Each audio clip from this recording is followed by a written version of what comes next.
pour nous. Laissez les jaloux, c'est seulement Dieu qui décide. Oh, anana et anane, il ne peut rien contre nous. Anana et anane. Bonjour à tout le monde. J'espère que vous allez très bien. C'est le frère William. Bienvenue dans votre émission Entre nous. Question entre nous, décryptage.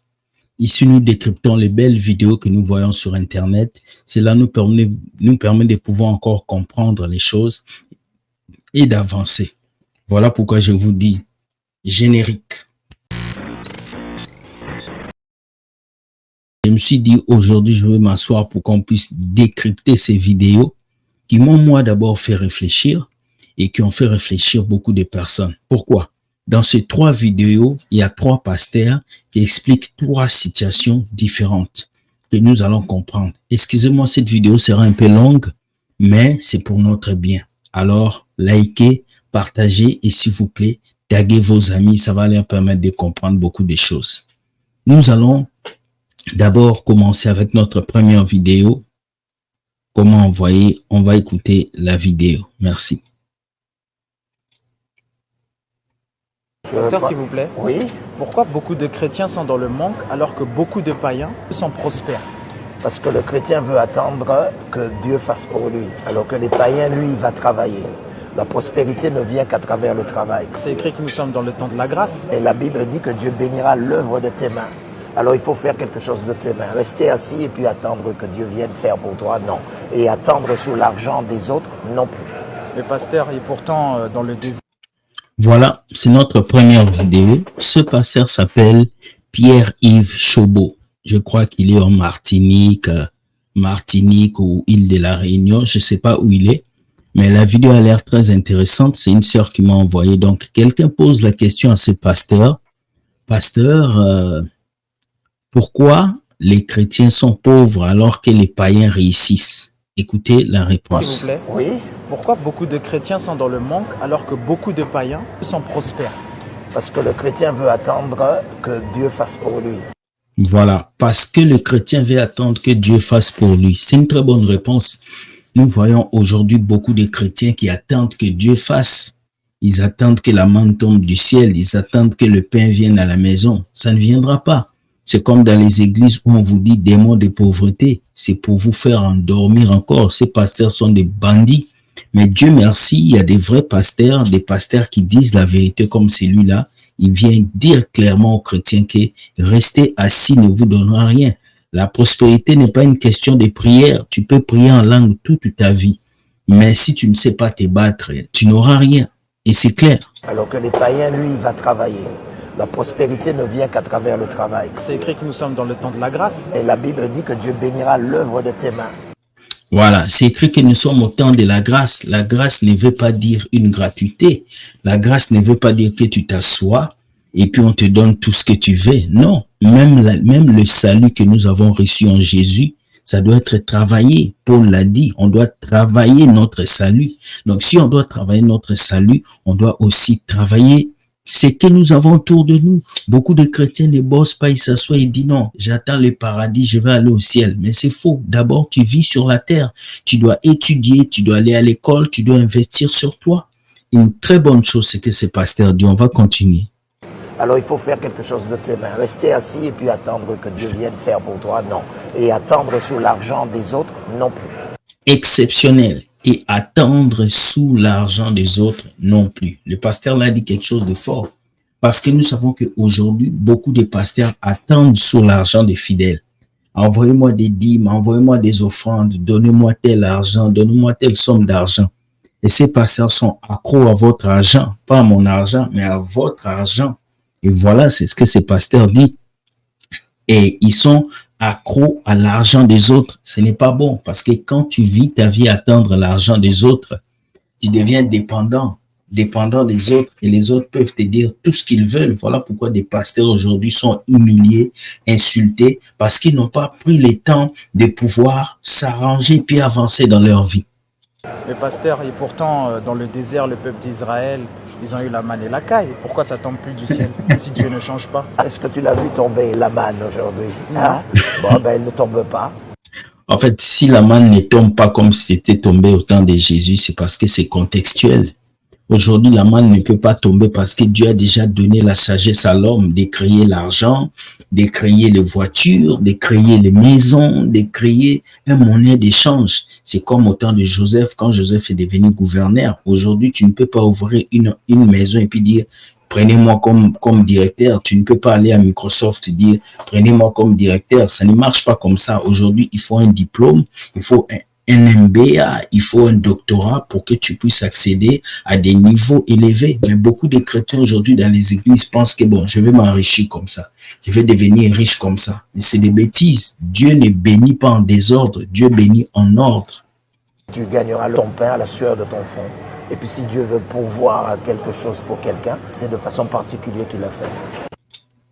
Voilà, j'aime bien sa particularité. Il a dit, si Dieu veut pouvoir à quelque chose pour quelqu'un, c'est de façon particulière. C'est pas comme beaucoup de gens aujourd'hui, ils viennent et vous disent, je suis en temps plein, je ne fais rien. Ils s'assoient dans un bureau et puis ils attendent que vous puissiez manger, ils attendent de vous nourrir. Alors que c'est pas ça, ce pasteur l'a bien dit. Ce n'est pas ça, c'est juste que vous devez travailler, vous devez bosser. Et je pense qu'aujourd'hui, il y a beaucoup de paresseux dans nos églises, hein. Ouais, il y a beaucoup de paresseux. Prochaine vidéo. Je ne sais pas si vous avez aimé cette vidéo, mais je vais passer à la deuxième vidéo qui marie un peu cette vidéo-là. Vous allez écouter. Ça, c'est un autre pasteur qui est au Congo. C'est vraiment fort de voir qu'au Congo, on a des pasteurs qui parlent comme ça. Je ne savais pas qu'au Congo, on avait des pasteurs comme ça. En réalité, je voudrais te dire, mon ami, que quand tu marches avec Dieu, sans courage, sans audace, quel que soit les degrés de ce que tu appelles sanctification, si tu n'es pas courageux et audacieux, c'est que tu n'es pas sanctifié. C'est fort. C'est fort. Et là, je comprends le message que Dieu avait dit à Josué. Dieu avait dit à Josué, fortifie-toi et prends courage. Ça veut dire que tu peux être dans la sanctification, mais si toi, tu ne te bats pas dans la vie, tu es paresseux, tu es dans le péché. Parce que la paresse, c'est un péché. Donc, tu peux prier tous les jours. Mais si toi, tu as peur d'aller chercher un emploi, tu as peur de bouger, tu es dans le péché. C'est ça, ce que ce pasteur est en train d'expliquer. Et c'est fort ce qu'il dit, c'est très fort. On va continuer à écouter ce qu'il dit. Merci. Le courage est l'un des éléments qui vous rend agréable devant Dieu et qui permet à Dieu de vous faire du bien. C'est vrai. Le courage est l'un des éléments qui vous rend agréable devant Dieu. Parlons du courage parce qu'il y a beaucoup de personnes dans la Bible qui ont eu ce courage-là. David, par exemple, qui a tué Goliath. Joseph, qui s'est levé, même en prison, il était en train de se battre et puis il a atteint un certain niveau. Il y a beaucoup de gens. Il y a Salomon, il y a des personnes. Quand vous regardez dans la Bible, Dieu a toujours utilisé les courageux. Quelqu'un comme Moïse. Vous ne pensez pas qu'il y avait des gens plus bons que Moïse? Si, il y avait des gens plus bons que lui. Mais pourquoi Dieu a utilisé Moïse? Parce que Moïse était un courageux. Dieu aime les courageux et Dieu n'aime pas les paresseux. J'aime bien le message là.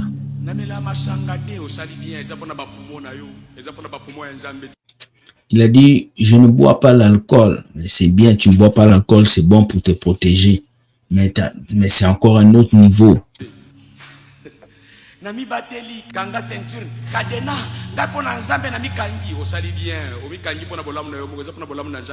Yes. Il a dit, la sanctification, ce n'est pas seulement pour Dieu. Quand tu te sanctifies, tu te protèges toi-même aussi. En fait, c'est ça. Avant, moi, je pensais que être dans l'abstinence, c'est que je fais ça seulement pour Dieu. Mais non, être dans l'abstinence me protège aussi contre les maladies. Être dans l'abstinence me protège contre les esprits méchants, contre les mauvaises femmes. Alors souvent, quand on veut être dans la sanctification, on pense toujours que c'est mauvais, c'est mal. Mais non, quand vous faites des choses pour Dieu, vous vous protégez vous aussi. Parce que quand Dieu donne une loi, c'est pour te protéger, c'est pour ton bien. C'est comme un parent qui donne des ordres dans ta vie, qui aime bien, châtie bien. Il faut oser voir la différence. Ça te réduit le problème de futilité. Mais Dieu a besoin de quoi? De ton courage. Il ne veut même pas te consulter. Dans le passé, tu as connu quoi comme... Non, non, il veut ton courage aujourd'hui. Accepter que je vais dominer les difficultés. Je le vois, j'en suis conscient. Je suis beaucoup plus conscient que j'ai l'énergie qu'il faut pour écraser l'adversité, l'inimitié. Amen, amen. C'est ça qui manque à beaucoup de chrétiens. Et c'est le message que je veux parler ce soir. Voici l'affiche. Ils vous ont menti. La partie 1, je veux parler de l'évangile de la paresse. Parce qu'aujourd'hui, les faux pasteurs ont emporté un évangile de la paresse. C'est de ça qu'on va parler ce soir. Et ce pasteur est en train de frôler. Il dit quoi? Il faut avoir le courage d'affronter les choses de la vie. Beaucoup de chrétiens prient beaucoup. Ils jeûnent beaucoup, mais ils n'ont pas le courage d'affronter la vie. Ils n'ont pas le courage d'avancer. Ils n'ont pas le courage d'atteindre des niveaux. Tu sais, quand je commençais des vidéos sur YouTube, il y a une sœur qui m'avait dit non, moi je peux pas faire, j'ai peur, je veux pas que les gens m'insultent. Mais moi, quand je commençais, je savais que les gens allaient m'insulter, je savais que les gens allaient me parler mal. Mais tu veux quoi? Aujourd'hui, les insultes me font avancer. Donc, ça prend le courage pour faire quelque chose. Mais les chrétiens d'aujourd'hui n'ont pas de courage. C'est des peureux. Ils veulent tout facilement. Huile d'onction, savon pour avoir le succès. Mais ils ne veulent pas se battre et travailler dur pour avancer. Et ils vont vous donner des excuses. Les gens qui réussissent, ils touchent des fétiches. Les gens qui réussissent, mais non, ce n'est pas tous ceux-là qui réussissent dans la vie qui touchent des fétiches. Il y en a que Dieu a béni. Salomon était riche dans la Bible, il avait touché un fétiche. Non, Dieu peut te bénir si tu travailles dur, si tu crées des entreprises en tant que chrétien. Tu peux avancer. Arrêtez d'avoir peur, les chrétiens. Et les difficultés. Amen. Dans toutes les formes. Je vous Amen. ai dit d'après ma philosophie en Dieu. Le courage est un moyen que Dieu utilise pour changer nos vies. Si vous n'en avez pas, vous n'aurez pas de résultats avec Dieu. Nous avons... C'est fort, hein? Le courage est un moyen que Dieu utilise pour changer nos vies. Si vous n'en avez pas, vous n'aurez pas de résultats avec Dieu. Regardez dans la Bible. Toutes les personnes qui ont bâti quelque chose de fort ont été courageux. Alors, un chrétien ne peut pas prier tous les jours et ne pas déposer des CV. Excusez, un chrétien ne peut pas s'asseoir, dire que le pays n'avance pas alors que tu ne te bats pas. Il te faut le courage pour avancer. Il te faut le courage pour dire je peux avancer, je peux réussir, je peux atteindre un certain niveau. Nous avons confondu le courage. Changer cela avec la prière. Tu peux prier. Ah, il a touché fort. Nous avons confondu le courage avec la prière. Ça vous est déjà arrivé de voir un frère chrétien qui te dit, je suis trop attaqué, je vais prendre 4 jours de jeûne. Beaucoup de chrétiens paresseux se cachent derrière la prière pour ne pas travailler. Beaucoup de chrétiens paresseux se cachent derrière le jeûne pour ne pas travailler. Je vous assure. Je vous assure, et c'est ce que ce pasteur dit, c'est fort de voir un bon pasteur comme ça qui dit ces choses. Il vient vous dire des vérités. Le courage manque dans le corps chrétien. Les chrétiens ne créent pas, et ça c'est une vérité. Après, vous allez aller acheter l'huile d'onction, les savons prophétiques, alors que vous n'êtes pas courageux. Les païens, ils bossent dur. Mais vous ne bossez pas. Vous voulez que le pasteur prie pour vous, que vous ayez un voyage, qu'il prie pour vous, que vous vous mariez. C'est des bêtises, je vous assure. Qui est beau et bien utilise pour changer nos vies. Si vous n'en avez pas, vous n'aurez pas de résultats avec Dieu. Nous avons confondu le courage, changer cela avec la prière. Tu peux prier beau et bien comme il te semble. Mais si tu n'es pas audacieux, audacieuse, tu ne pourras pas faire plaisir à ton Dieu, à ton entourage, à ta famille. Même si ça semble ne pas aller là-bas, toi, bam, selon ton courage. Même si on est en train de te frapper sur les rings, comme vous voyez dans le catch, vous avez votre idole.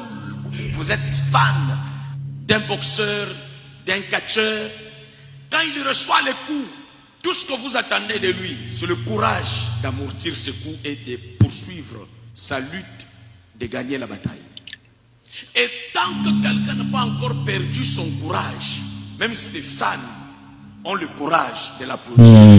Et même quand il semble être fatigué, sous une prise de finition, les fans continuent à l'appeler, à chanter pour qu'il puisse se réveiller, ne pas tomber dans le chaos. Tu vois quelqu'un perturbé avec l'attaque, le coup de l'adversaire. Il semble être ivre avec le coup, mais les fans continuent à chanter. En fait, le message de ce pasteur veut juste dire aux chrétiens d'être courageux. Soyez courageux, battez-vous dans la vie, accomplissez quelque chose. Et c'est triste de voir qu'aujourd'hui, l'église est remplie de personnes qui parlent beaucoup, mais qui agissent peu. Oui, les chrétiens parlent beaucoup. Ils vont à l'église du lundi au dimanche, ils pleurent tous les jours, alors que vous avez tout en vous pour réussir. Dieu vous a déjà tout donné. Je vous avais dit l'autre fois, le mariage ne se trouve pas à l'église. La voiture n'est pas à l'église. Là où vous allez là, il n'y a rien là-bas. Dieu a déjà tout mis en vous. Mais ce qui vous manque, c'est le courage.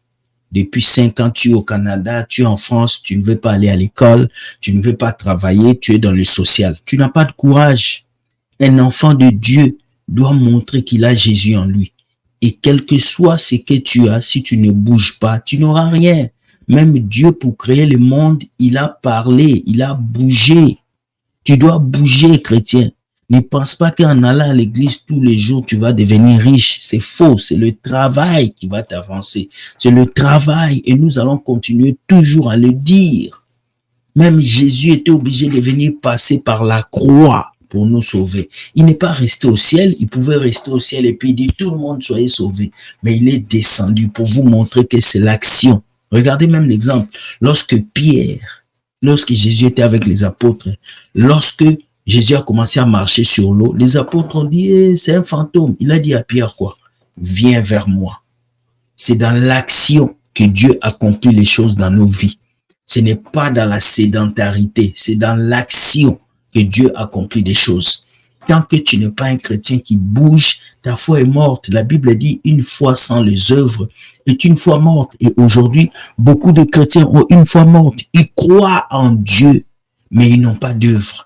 Ils croient en Dieu, mais ils n'ont pas d'action. Gagnez au moins le courage jusqu'à ce que vous allez gagner la bataille. N'ayez pas le mental fragile, n'ayez pas les discours fragiles, n'ayez pas une attitude fragile. Dieu a besoin de travailler avec un peuple des enfants remplis d'audace, en écoutant le courage facile, mais en pratiquant. Je vous dis que ce n'est pas facile. Donc, refuse la paresse et les paresseux autour de toi dans leurs actions. Voilà, refuse la paresse. En tout cas, ce message vient juste préparer ce que je vais dire ce soir. Refuse la paresse. Voici les 2 vidéos que je voulais. La 3e vidéo est un peu longue. On va s'arrêter avec ces 2 vidéos. La première vidéo vous a bien montré que les chrétiens restent trop assis. Ils sont trop à l'aise dans les 4 murs d'église et ils veulent que Dieu les bénisse. Pendant que les païens travaillent et ils sont assis, ils vont dans les séminaires de gauche à droite. Ce n'est pas ça qui va changer ta vie. C'est l'action qui changera ta vie. La 2e vidéo, c'est Pasteur qui nous a parlé du courage. Regardez dans la Bible, toutes les personnalités bibliques ont eu le courage. Ils ont décidé de faire quelque chose. Tu ne peux pas avoir le Saint-Esprit, tu ne peux pas prier Jésus et tu n'as pas la décision de faire quelque chose. Ça marche pas. Tu dois décider d'accomplir quelque chose. Alors avant de finir cette vidéo, je vais te dire ceci.